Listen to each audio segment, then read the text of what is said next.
What's up, dudes? Welcome back to another episode of Rhomas Men's Team. Pretty simple. We are a group of guys helping each other make progress towards each other's goals. If you're new to the channel, awesome and welcome. If you want to help support the channel and join our pro team, head over to rhomasteam.com/pro, where you can contribute to us on a donation basis. We also give you access to exclusive content, mastermind groups, etc., etc. So anyway, hope you enjoy this episode, and we'll see you on the team.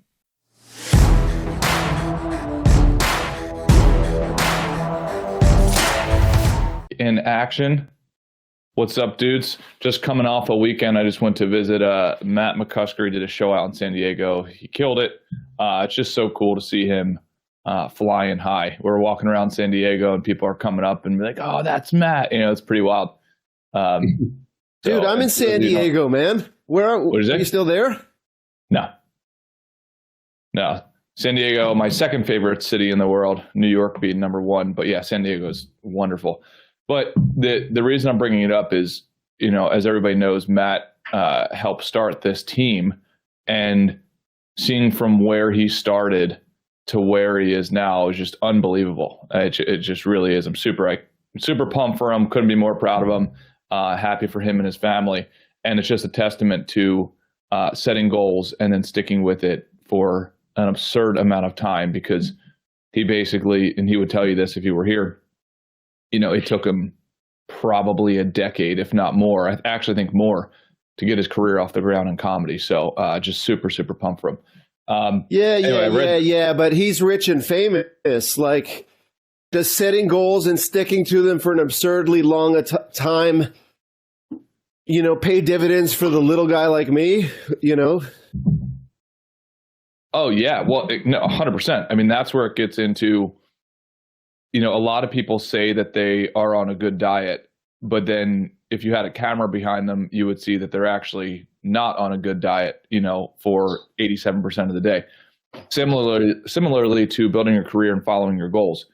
You might have had a goal for a long time, but the goal doesn't care about how long you've had it for. The goal cares about how much input, how many seeds have you planted towards it. So I suppose, you don't get to harvest anything you haven't planted. What's up, buddy? Yeah, so I guess part of the perception is I see Matt McCusker sitting on a couch and telling jokes and and making a living doing that, supporting his family doing that. And I'm like, I feel kind of shortchanged because he's got it so easy. But I suppose there's an iceberg that's 5 times or 10 times as big as hard work and dedication without even seeing the light at the end of the tunnel that he had to go through, right? Absolutely. And what I would also say, I would evolve that a tiny bit. I was listening to John Danaher, who is arguably the most successful Brazilian Jiu-Jitsu coach of all time. And he was actually talking about, it's actually this Goldilocks zone right in the middle, about how it requires a lot of work, but hard work is a bit of a misnomer. It's what he's saying is just more of the mundane activities every single day, and you just increase the density over time. So it's not like Matt, when he's going to do these comedy shows, is from what he would say is really grinding it out. Instead, it's, well, I've showed up for the 5,000th time, and I just got incrementally better. Like our buddy Kaizen would say, that whole philosophy is just, you know, a small percentage point better today than you were yesterday. And eventually that compounds to such a degree where it's not one rep that you could look at that says, oh, that was the rep that made my bicep grow. Rather, it's all of the mundane reps that I did every single day for 5 years straight. And now I'm Arnold Schwarzenegger. MFG, what's your take on this? Yeah, man, it's cumulative effort. You know what I mean? And it's developing those habits that it just becomes automatic. And then you pick your head up one day and you've been doing it for 4 or 5 years, and you're like, holy shit, I've come quite a far way, you know? Right. It's never the thing you think it's going to be. It's never the one big moment. There's never one big thing. It's just slowly fucking grinding away and chipping away at something. You know what I mean? And I think that, you know, seeing what Matt and Shane have done has shown that in a really tangible way now, which is cool to see. You know what I mean? It makes it real. You know, and people like yourself and Larry, you know what I mean, that have had similar experiences, it really kind of resets the group narrative, if that makes sense. Larry, to that point, I have found myself on occasion, but forcing the occasion of saying, "Oh, okay, I've made it, or I've hit the next stage," if that makes sense. But that was almost a forced effort of saying, "Wait a second, take a time out, turn around, and look at the distance between where you came from and where you are." Larry, has it been similar for you, or have there been these avalanches that were so obvious of success for you? I think everybody has their own definition of success. For some, it's being able to get up in the morning and take the first step. For others, it's an end goal that they ultimately accomplish. And I think it's always, if it's just got to be that particular end result, it's always disappointing when you get there, because it's never quite what you thought it was going to be. And because it's like, Mike was saying, you're growing in the process, but you're unaware of your growth, because sometimes it seems so micro incremental that I think the biggest challenge most people face is not talking themselves out of continuing. And, we're so evidence oriented. If we don't see it and we're not experiencing it, then it must not be happening to us. So I think that's why it's so important that the vision has got to be stronger than current reality, or current reality will suck you in every single time. Yeah, what do they say? It's like you can accomplish anything you want as long as you have a strong enough why. Something along those lines. There have been different derivatives of that. If you have a strong enough why, you can accomplish anything. I think your why changes. I think your why changes over time. I think, as you get mature and as you start to see, hey, maybe that why was a little shallow. Maybe there's more depth to what I'm attempting to accomplish in my micro experience here in this thing called life. And in this brief time, I think it's the power of recognizing that we're not only a speck in the universe, but we're the universe in the speck.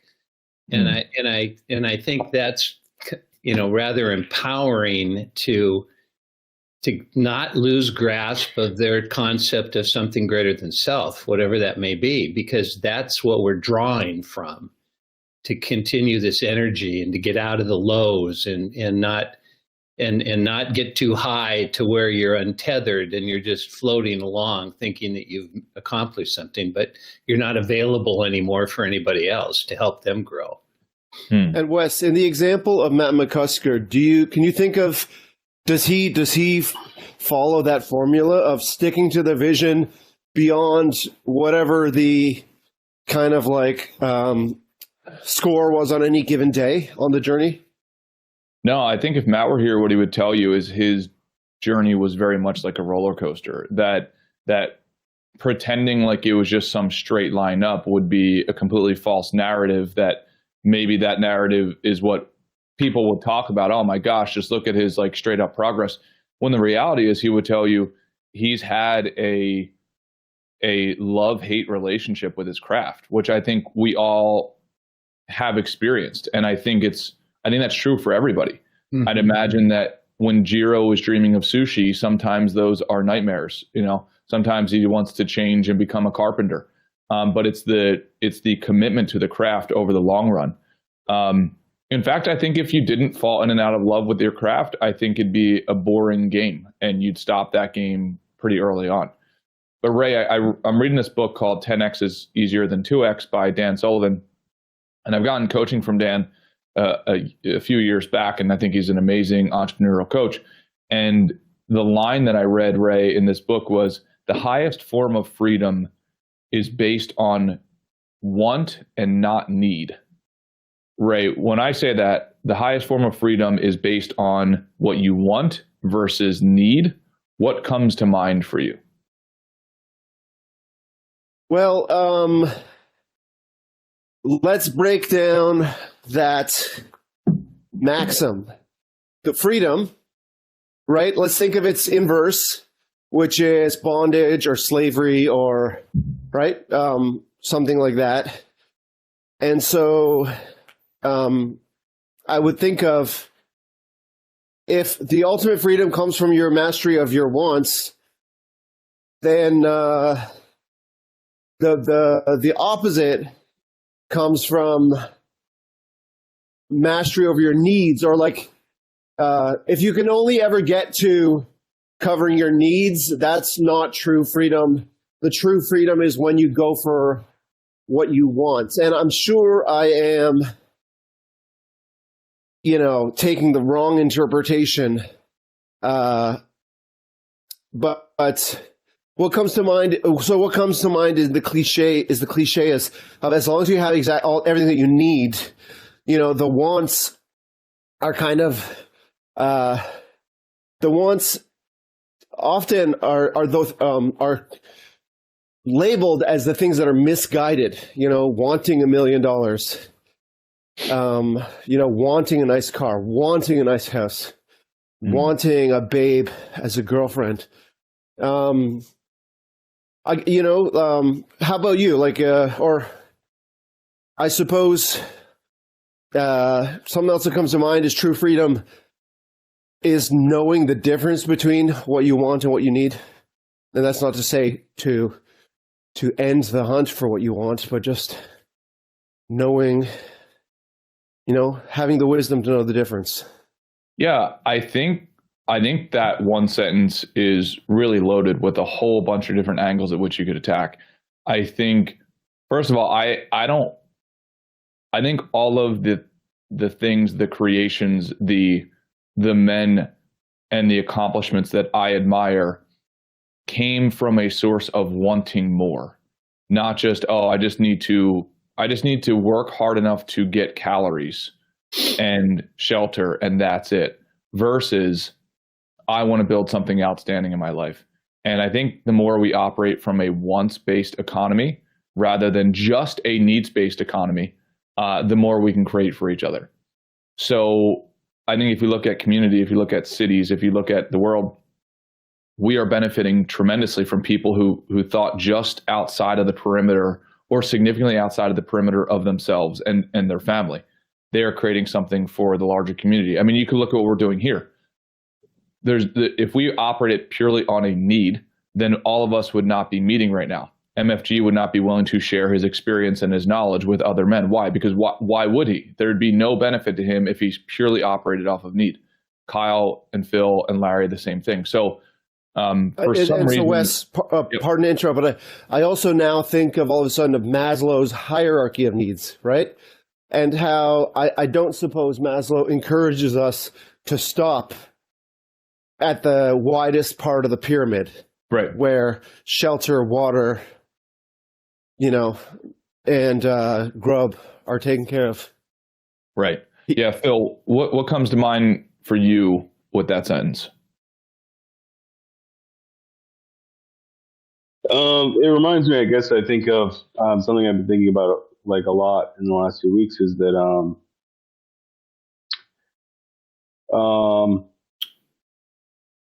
I don't know. I guess I've really I think in my whole life I've been very, very anxious person, and for some reason I never thought of myself that way at all until maybe like a couple of years ago. I never really thought that I never really even realized that I have anxiety, but I do have a massive amount of anxiety from childhood. Hey dudes, sorry for the interruption here. Just wanted to let you know, if you want to join our pro team, go to romasteam.com/pro. You can help support the channel. You will also get access to exclusive content, masterminds, one-on-one sessions, etc. All right, back to the episode.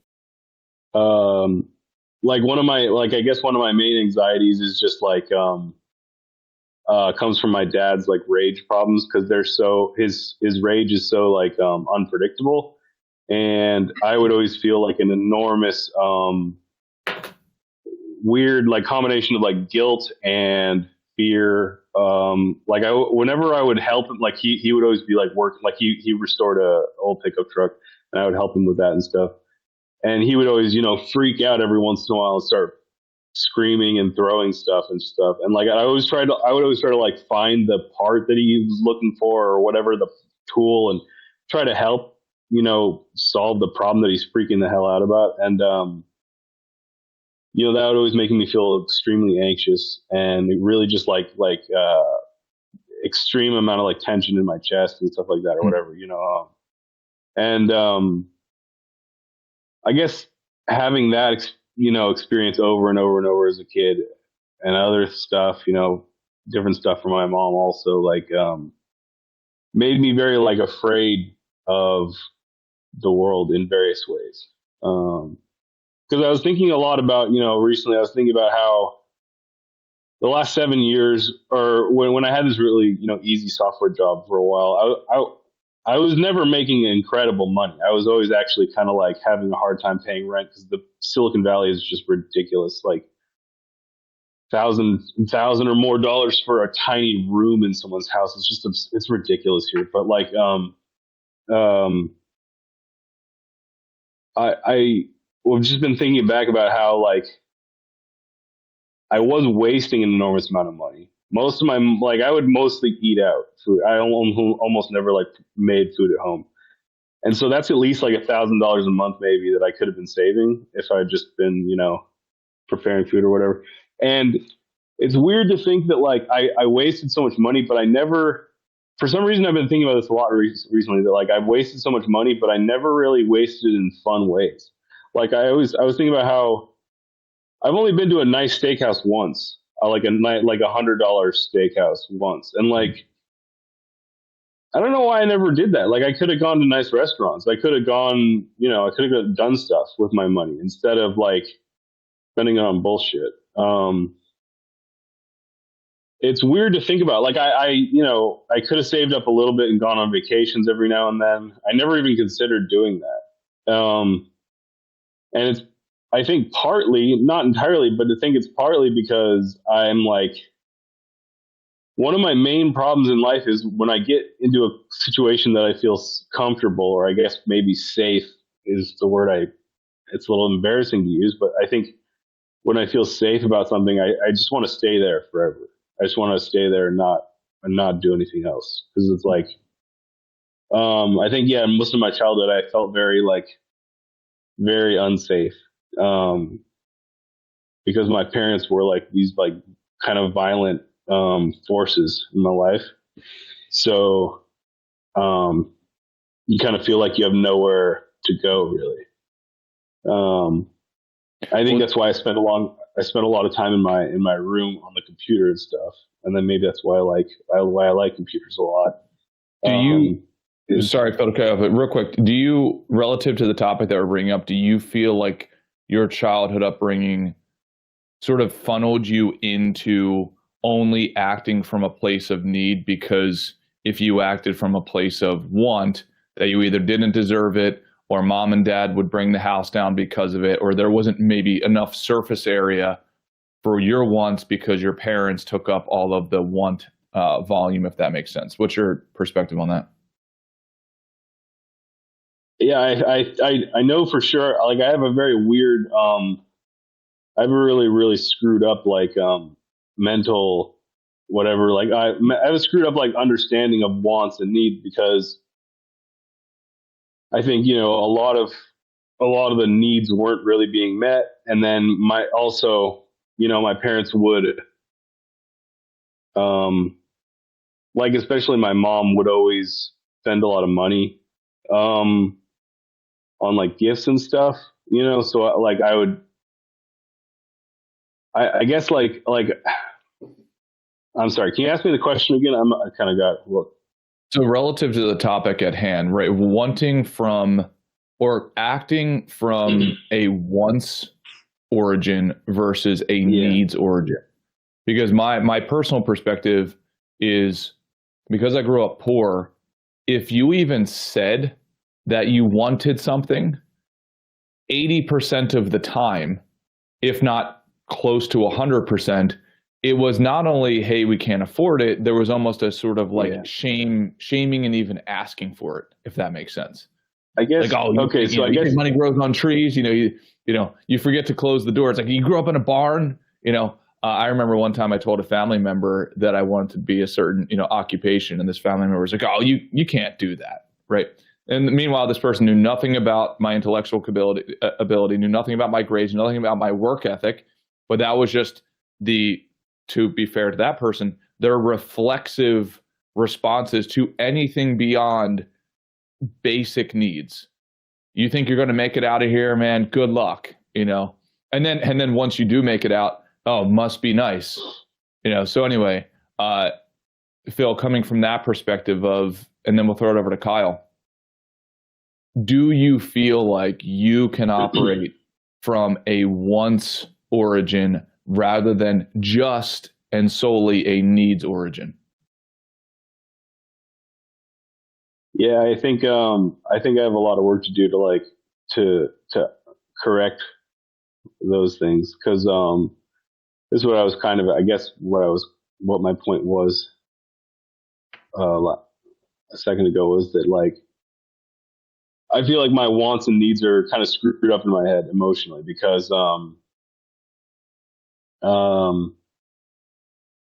yeah, a lot of times needs weren't necessarily being met, but like wants were met in very weird ways. Like my dad has always had this really, really annoying and psychotic relationship to money, where, when I was younger, he was making a lot of money. He was a painting contractor, and before the economy crashed in 2008, like he was making tons of money. And,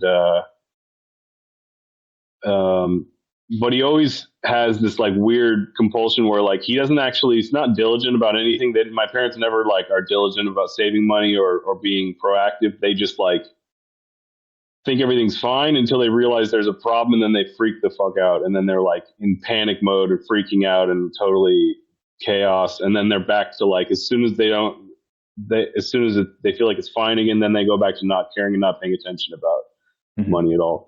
So it was always like, we have infinite money until we have no money, and then it's a giant problem. And then I definitely inherited a lot of that myself.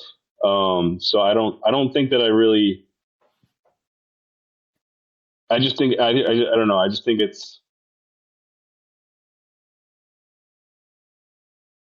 hard to explain. It's kind of like just it's a chaotic mixture of both. It's not those things aren't separated in the way that they should be, in a healthy way. No, I think a lot of us can probably relate to, at least lived it or have seen it, this feast or famine and chaotic sort of upbringing, especially around finances. I see it all the time. Kyle, when I ask you to say, hey, tell the group what you want and what's the biggest thing on that list, do you feel any resistance? And if so, why? Yeah, excuse me, I lost my voice this morning, but I'd say I have a couple wants here and there, definitely revolving around finances. And I think right off the bat, I see myself achieving it, but the resistance is the path towards that direction, how to get there. Is there any... So is the resistance for you the lack of clarity of the path, or is any of it self-worth? And by the way, I'm not trying to give you a script here. I'm just curious. Is any of it self-worth? Is any of it, hey, well, either the religion or the narrative or the parenting philosophy that I was brought up on tells me to be humble and not to have pride and to basically only take what you need? Is there any resistance there for you or no? In the sense of take what I need, I kind of come to terms with it in a sense of it needs to be a balance. There's needs that you need, but also there's wants that you need to attend to, regardless the fact that you need to attend to both. It does also, the way how I see it when it comes to something as such as wants and needs, I think it's very simple to the fact of how you promise things to yourself or how you promise things to someone else. I think once you break a promise or a habit that you made to yourself, kind of ruins yourself identity, ruins your kind of self-worth. And I'm a big believer of, inner child healing and shadow work and stuff like that. And I think, nowadays being able to understand what you need, what you want, and also how things triggers you, I think it comes all hand to hand in regards to your needs and wants, and that constant battle, or controversy in a sense, always happens with me within. Yeah. No, this, both you and Phil, maybe everybody on the team might be interested. I'm reading this book right now called Adult Children of Emotionally Immature Parents. So it's called Adult Children of Emotionally Immature Parents. And it's really interesting. It brings up a lot of patterns that a lot of us are probably exposed to and maybe harbor some resentment for our parents. But then what this book does a great job of is labeling those patterns and then also giving you a psychological way out of those. And one of them being forgiveness. It's like, hey, we expected our parents to be superheroes and they're fucking not, and then also combining that with like, nobody's coming to save you. So number one, have a little bit of grace for the people who raised you, because it's not like they raised their hands and said, hey, we're experts. That's therefore we want to have children. But then also realizing that we ourselves are going to make probably very similar mistakes. Now, hopefully we can learn from our parents' mistakes and from our prior mistakes, but having grace for others so we can have grace for ourselves. MFG, what comes up for you? Do you feel any resistance if you were to tell the group what you most wanted? And if you do feel resistance, where does that resistance, do you think, come from? No, I feel no resistance to that at all anymore. But then again, I had a unique opportunity to truly define what I needed, you know what I mean? And only exist on my needs. And because of that, it's, there's a line from a Kanye West song that ain't no question, if I want it, I need it.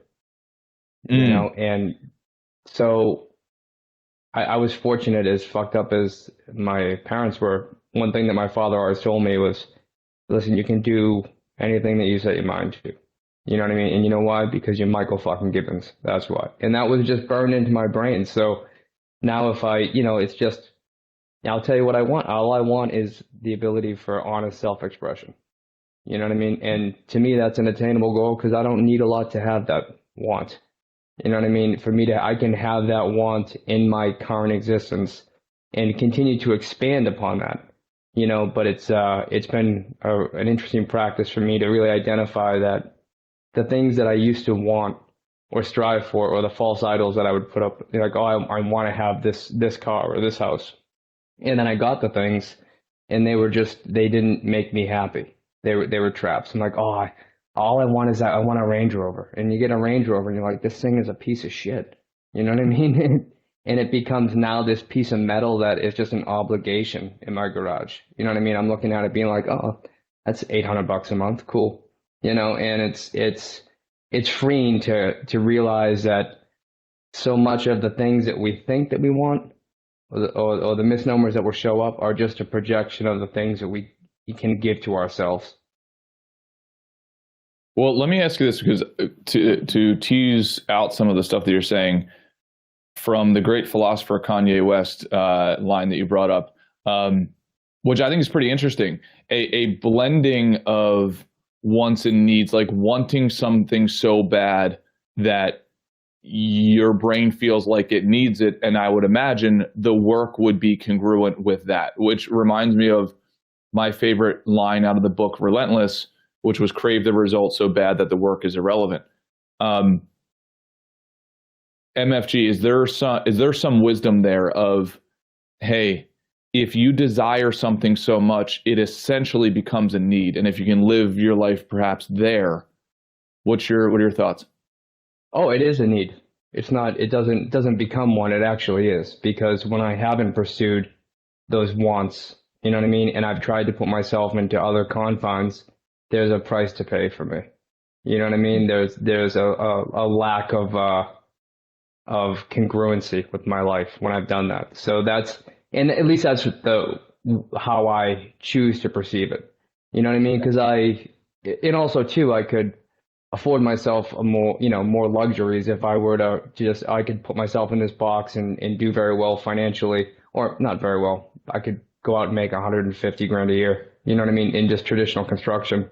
But for me to have to contort myself and my personality into that, it's going to come out somewhere else.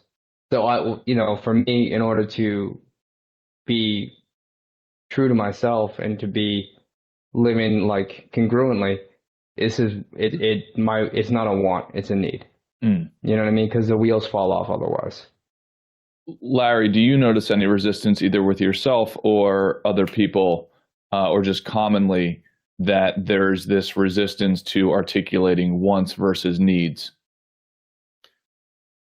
Yeah, I think, this has been a really reflective question. And what I have found and probably discovered, through this conversation is I always wanted to be respected. And whether it be through my work or my personality or whatever it was, and then it obviously came down to the common denominator that I wasn't respecting myself. And so the need, the want was the want simply reflected the need. It almost mirrored that the need was, you've got to learn how to respect yourself. And that is, I think that's, how I would answer that. I'm curious if you guys have noticed this pattern. Two particular patterns. Number one, as we talk about many times on this team, that the work is dramatically different than the idea. Like the idea is easy. Just for the record, set this straight out there. Ideas are one. I don't even want to say they're 1% of the game. They are, in my opinion, they are dramatically less than even 1% of the game. But the distance between idea and actual execution and iteration number one of the product or of the business or of the whatever it is, there's an enormous chasm between the two. And I have noticed a pattern of when somebody else is not executing on their own ideas or their own wants or needs, they have an abundance of advice for you. You should do this. You should do this. You should do this. And it's like, well, hey, how about you take your shoulds, you push them back to your board game, and you start on your own game. Have you guys noticed a pattern of that? Larry, I'll throw the mic back over to you. Have you noticed that pattern, and what is a respectful response? Because I actually struggle with this.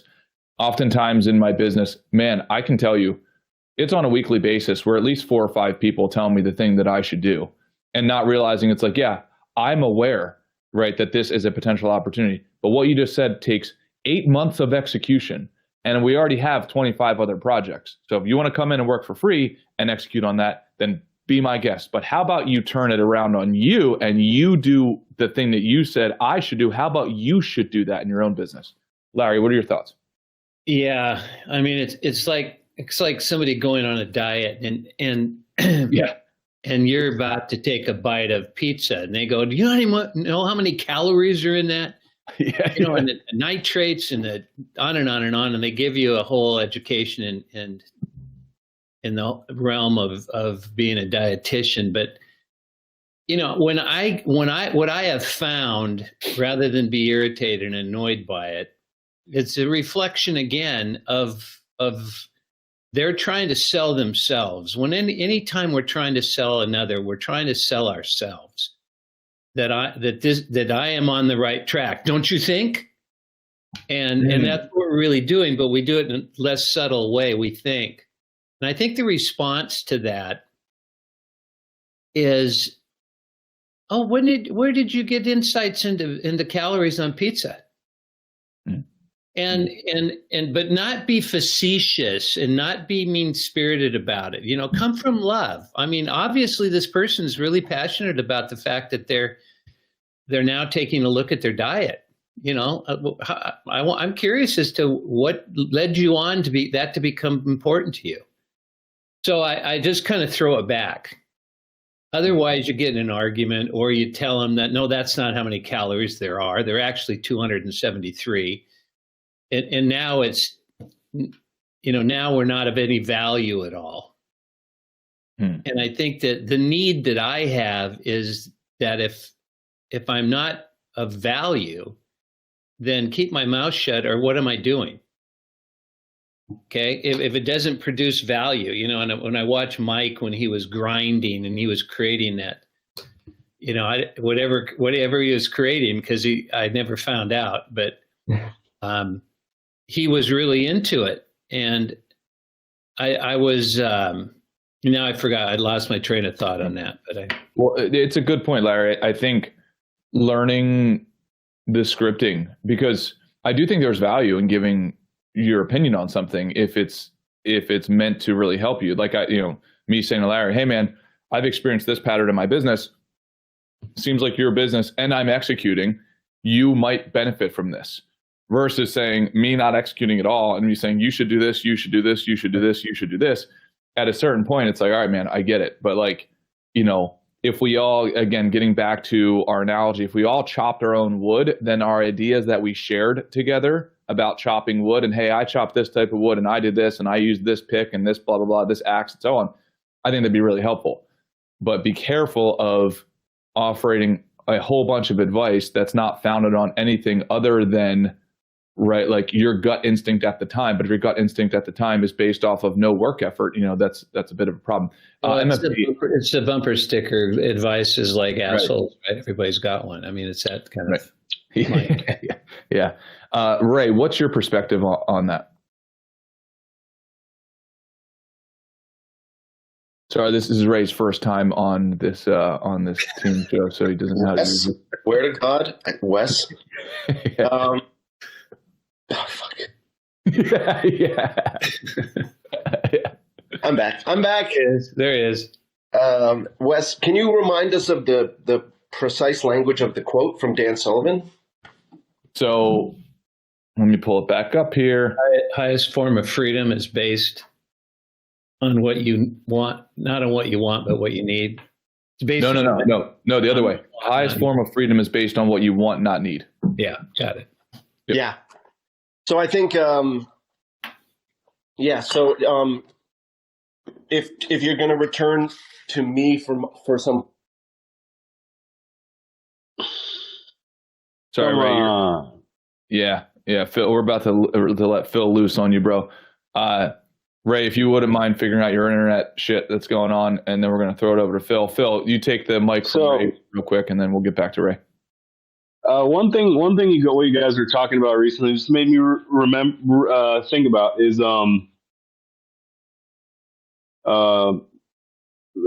so I'm really interested in game design, meaning the actual design, I'm very interested in the function of video games, not the graphics or the sound or the story or all the other crap. The actual way that the game plays, which is weirdly something that not a lot of people are interested in, even people that make games. For some reason, people are interested in all the graphics and all the marketing and all this other bullshit, and not the actual most important part, which is the way the game actually is. And so it's hard to even find people that are serious about it to talk to. And it's always a little bit isolating. And so I found, a few very, very obscure groups of people that are very interested in it, like I am, to talk to. And a friend of mine who I like a lot, who I talk to about game design a lot, is created this place specifically for the purpose of trying to solve a problem that seems very similar to what you guys are talking about, which is that a lot of times if you talk about game design with other people online or even in person, it comes from this place of like imagination. I don't know. I hope I can really drive this home for you guys, because I know this is probably feeling very like far from what you guys are familiar with, but like it comes from this place of like what's possible. Like you could do this and you could do this, and I thought about this idea, and what about this would be interesting to make in a game. And what my friend I realized is very unhelpful about that is it's like advice. It's like people are just saying in a very ungrounded way. People are saying like, "What about this?" and like having ideas. And he said like, what's it's very kind of pointless to just have ideas and stuff because like they're not grounded. I don't know how to make this. I don't know how to make this more concrete. Damn. Can I throw really? something out there? Yeah. I don't know if this will help be the connective tissue. It probably won't be. But what comes to mind for me when I hear you say that is inevitably when I watch an NFL football game with my mother, which is just usually on rare coincidence, she always says like, "Why didn't the guy just run the other way?" Right? Has no baseline at all for the actual understanding of the landscape, and thinking that her idea is like this groundbreaking one. Oh, he should have just zigged when he just zagged. Like obviously he should have zigged. So I think to your point, Phil, there's an element of conversation with people who are actually doing it that already in their opinion is baked in the knowing of the landscape. I don't know if that helps connect you, but please take the mic back. That's part of it. I don't know how to let's see. That's like the first level. There's like a deeper thing I'm trying to get at, which is like damn. I don't know how to explain it. It's a deeper thing, like basically like there's no real purpose. There's very, I think there's very, the point is that like there's very little utility in thinking of what's possible in a sense, because there's almost anything is possible. It's like, that's a very surface level thing. Like you need to go deeper. And as soon as you go deeper, you're kind of on your own. I think that's kind of my point in a sense, like you're kind of on your own. Like, anytime I'm making a game, for example, if I'm making a video game and I run into a problem, I kind of can't really ask anyone else for help, because for me to ask them for help, they need to understand everything I understand. And that's kind of a lot, you know, it's like a lot of stuff for them to know. And so it takes a long time for them to even get to the point of understanding what the problem is, you know? Yeah. I don't know. This is really connected to me. I hope it makes some connection for you guys. No, I can understand that. I think it would make sense in a lot of other domains, especially let's say like athletics. It's very easy to see, let's say in most martial arts, oh, that's a black belt, that's a blue belt, that's a white belt. And there'd be very rare occasions where you could take input from a white belt if you were a black belt. But oftentimes out there in the world and in business and a lot of these other abstract areas that we operate, you don't get to see the belt level of the other person. There's no distinctions other than just perhaps the vocabulary that they're using. It's very hard. I call it the forehead score. I got it from Ray Dalio. It's so easy to accept any advice from people in the absence of some sort of differentiator. So what Ray Dalio, where I got this from, was like, you have to pretend there's a score on their forehead. So the advice that they're giving you in that domain, right, in that particular thing, on a scale of 0 to 10, where is their score? And if you're a level 9 and they're a level 4, then you have to weight that accordingly. At least I find that to be useful. Ray, what is your perspective on that? Have you found that pattern in life? I think I don't know, Wes. I don't know if we're supposed to keep that, like, do you tell people what their score is? Absolutely not. Right. 100% no. Yeah. I've made that mistake. So I can tell you for sure you do not. Like, yeah, and I think, I suppose most of my life I felt like I was the 4, right? But that's not true anymore. Or like, you know, I have tools in place when I'm on my best days. I've had tools in place to remind myself that I'm a 9 or a 10 visually, and then maybe an 8 like intellectually. But yeah, so do we even know when, like, how do you score yourself, Wes? Well, I think is that part of the skill set if you're going to be assigning numbers? Yeah, absolutely. Like clearly, I love the idea of bringing objectivity to subjectivity. knowing that you're never going to get to the decimal, but I think it's really helpful, especially if you're in a position of leadership. I can tell you, like, my instinct of when anybody comes to me who is emotional, and in this case, let's say like emotionally, they are convinced of something. My biology wants to believe them. And there's a pattern called the emotional veto, like they call it the crybaby's veto or the emotional veto, et cetera, because our biology responds to excitement, responds to extreme sorts of like outlashes and so on because of evolution, essentially. But in things like, let's say in business, it's not the emotional thing that matters, it's the merit that matters. So being able to identify, okay, on a merit-based system, is this recommendation good or bad, regardless of how the person feels about it? Because I can tell you, oftentimes engineers have the best solutions, but they suck at selling it. They'll just tell you, right? Like they'll just tell you as it is, and it's like you take it or leave it. Versus the salesperson will be the most convicted ever, and it very much might not be the right product. Larry, have you found that? What's your perspective on this particular pattern? Well, I liked your metaphor of the belts, the color of the belts, and we have to kind of know where someone's at. It's kind of like what Phil was talking about, or there's no ability to relate, and for us to grow, sometimes we have to be alone, or we're only mimicking what other people are sharing with us. But I have found my biggest issue is imagining that I'm just a white belt and everybody else is a black belt. And recognizing needless to say, the ideal is to see yourself as a black belt and then do the work necessary to become the black belt. But don't assume that everybody else is at a higher level or has more information or is more knowledgeable or is more creative, or you always come into the situation with a lower perception of yourself.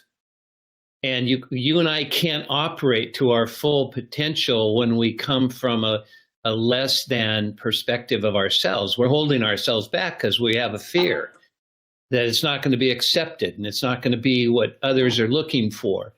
And that's what I admire about Phil. Phil is recognizing, Phil's not trying to attempt to become a genius or to become someone who, all of a sudden is broken through the traumatic childhood upbringing that he had. My God, we're supposed to be nurtured and we're supposed to be safe. We're not supposed to see our parents explode in front of us, because obviously we feel like, what the fuck have I done? And how do I rectify this? And what a way to start out in life. I mean, yet by the same token, when we are where we are now in our lives, like all of us, it's, are you going to keep wandering around as a white belt wishing you were black for the rest of your life? Or are you going to watch the phenomenal transition that occurs? We're creating a new program now. We're going to ask more money for it than we've ever asked for any other program. Do I have a right to ask people to pay that much? And the answer I should give myself is, you're not charging enough. And because people perceive price as value, that's $100 shirt and that's a $20 shirt. I'd probably feel better in the $100 shirt. Now we're getting in wants and needs and things. But to answer your question, I think my life work has always been making sure that I'm not thinking less of myself in any situation, so I can grow from it, I can learn from it, and I can attain what I'm attempting to attain, and that is to be the highest version of myself, to show up full so that I can offer. And I think that's kind of a quest that all of us are on. And I think that's what people find value in, is when they experience, people want to be around people like that. Yep. Because they have more to offer than what they want to take away from or get out of it, if you will. Absolutely love it. Outstanding. Larry, I started a wealth podcast with Ray and one of my other partners called Attic and Alpha. We'd love to have you on there if you're down for talking about business. We focus on the primary asset of wealth building, which is your business. So we'd love to have you on. We do it every day at 10 a.m. if you're down. Plus, I would love to get you out there to more of our clients, et cetera, and what you do. Let's throw this around. Kyle, final words of wisdom, my friend, even though you don't have a voice right now. I'd say going back in regards to the analogy of black belts, I'm a practitioner myself. My master taught me that you never, ever underestimate anyone, even yourself. Everyone's on the same level as you. It's more along the lines of who messes up first.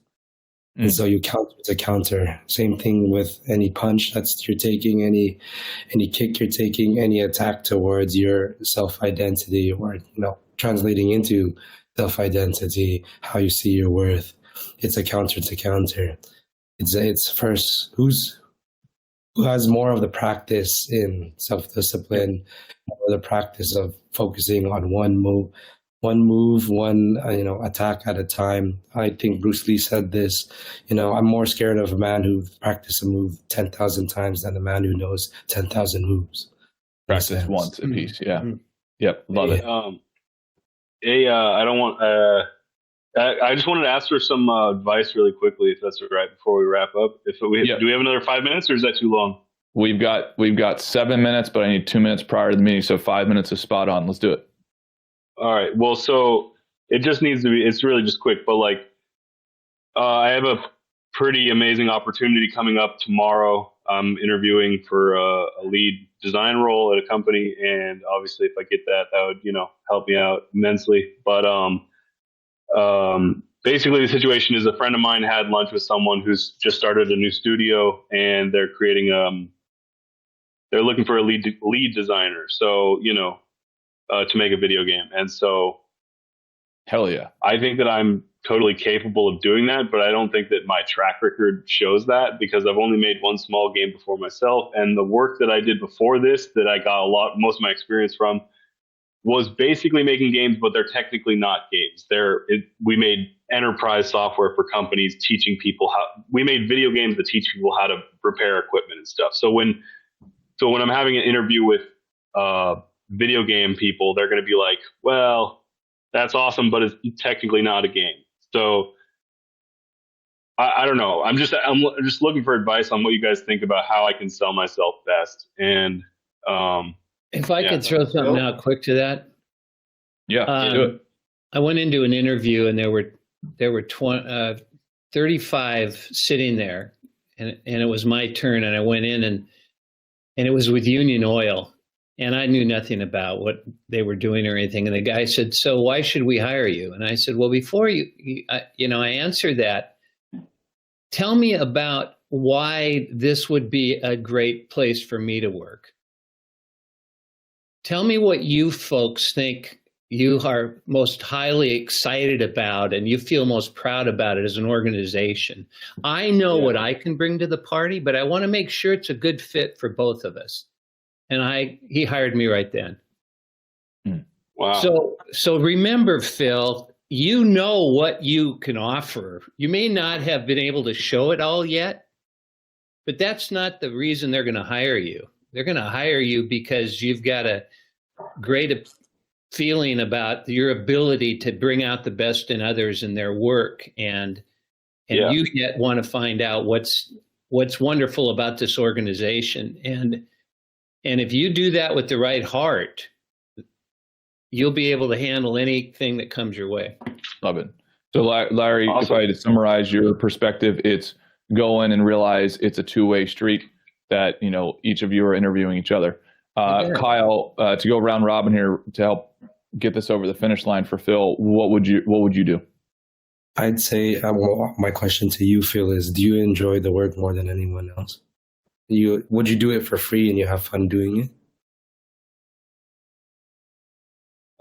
Not that work exactly. I am slightly taking this job for the money, but I do also. I am very excited about what they're making. Just if I had $1 million, I wouldn't be doing exactly what they're doing. But I am very interested in doing it. Yeah. And I think you kind of self-prove it to yourself in a sense of showing your worth, knowing your worth. I think reiterating what you said, like I know a lot of people who don't understand the deep intricacies of this specific game developing, how to do all those logistics and all those formulas and all those coding and all those logic-based commands. I think being able to show that and produce that and tell them that I know a lot more in the sense of my worth, and I can actually do the work and go under and research the problem myself, fix it for you, kind of thing. I think that's, remember that for yourself. Love it. Yeah, thank you. Ray, let's throw it over to you. What would you do? Couple of things come to mind. Like, first of all, and maybe Wes, you can help me with this language. Like, two things. First thing, don't help me with. Don't be emotionally invested in the outcome, Phil. Like, you have all that experience from the software. It's hard not to. I know, when it changed everything. Dude, but yeah. It's the hardest. And I'll explain why. Sorry, because he's right. Like it's just funny because all of us know Phil on here, and it's like, yeah, it would change a significant amount, and his response is perfect. Well, Phil, hard not because it would change, just everything. Yeah.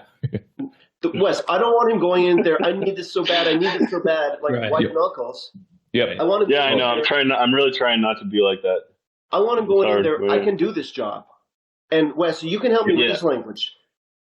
I've got all my skill set from that enterprise software company I worked for, and I didn't wait for someone to hire me as lead designer.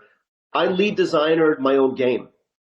And so if you say I don't have it, so they're not going to say you don't have lead designer experience, Phil. And I don't want to hear from you, you don't have lead designer experience, because your most recent entry on your resume is lead designer. Yeah. Right? And if they don't see that, you tell them that.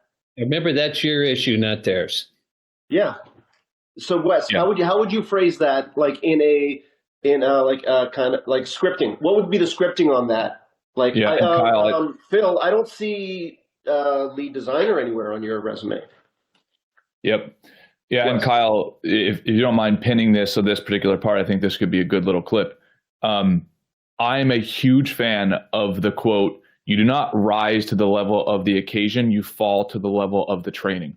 I think that is way more practical of a quote than, "Oh yeah, just wait for the circumstances to bring you up to the level of execution." I think that sounds really good on a postcard or a bumper sticker, like Larry says, but I actually think it's not really the reality 99% of the time. 99% of the time, it's, did you put in the reps? And for you, Phil, whether it be for an interview or with anything else, that's what you can fall back on, right? If you've created things in the past, it's very easy for that creator to say, hey, here's what I've created. So the interview is just much more of a showcase of what you've done. I think you are perfect for that type of role, because I agree with what Ray's saying. You've actually done it. You don't have to put marketing around it as much of just saying, hey, right, tap into that vein of your passion like you've done many times on this team. And it's like, you're a changed man. As soon as we get you to start talking about your craft, you just go off in a very good way.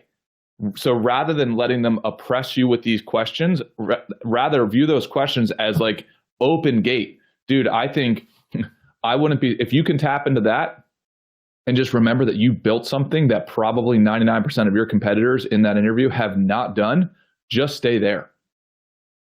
It's probably going to be a 1 or 2 question interview, because as soon as they give you the ball, you can run for a mile with it. Versus everybody else, they're going to have to probably ask 55 questions because they're going to give 1-sentence answers. That's my guess, But anyway, I hope that's helpful, bud. Yeah, it's extremely helpful. Thanks everyone. Yeah, really appreciate it. And dude, the more you can get into like the nuances, I think that's going to sell them. In my view, like, oh, and this is why again, I'm making this up. This is why I created this part of the game to be this way. Here's why I chose the colors, dude. to give Kyle here a lot of credit. The reason that he's working with me is because he showed up to the interview. Number one, he took notes, but then when I gave him a question, dude, he gave me a whole avalanche of answers. I could tell that he was a practitioner, not just a philosopher where he read the text from somebody else. Right. And then I looked into his resume, and guess what? He built it. It looked beautiful. He has his own little micro site. The other competition didn't. I think we filtered 50 something resumes and got down to Kyle because he's actually a practitioner, not a philosopher. So Phil, I think you're going to nail it tomorrow, bro. Thank you. Yeah. All right, dudes. I love you guys. Go kick butt. Phil, if you need to chat with me on the side, let me know, but I think you're going to kill it, buddy. Yes, Phil, hit me up on WhatsApp if you have any questions or if you want to workshop anything. But hey, thank you guys. You got